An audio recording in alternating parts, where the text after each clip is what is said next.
wish that you prosper.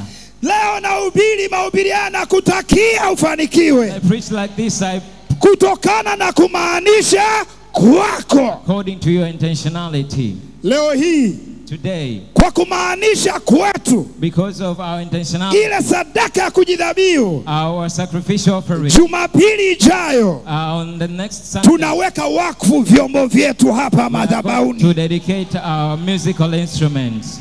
Na wewe usiamini baadaye pita hapo ofisini. If you don't believe, pass by. Kuna mitulinga imetulia hapo.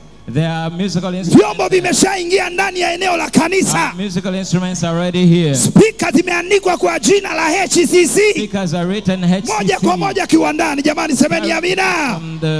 Na leo ilikuwa tuweke wakfu. And today we would have give. Kuna baadhi ya vitu tunachukulia hapa Dar es Salaam. We are just waiting for. Kesho vijana wetu wanaenda kuchukua huko mjini. Tomorrow they are going. Vyote vikamilike. That all may be. Milioni 29 kwa ajili ya jambo hili la vyombo. 29 million. Jamani semeni amina.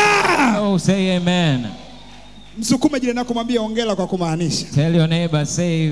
Mwambie tena hongera kwa kumaanisha. Congratulations for being intentional. Mwambie hongera kwa kumaanisha. Congratulations for being in. Na mwambie tuendelee kumaanisha. Let's continue being. Na kwa kadiri unavyomaanisha katika kazi ya Bwana, nasema Bwana kutokee kwenye maisha yako.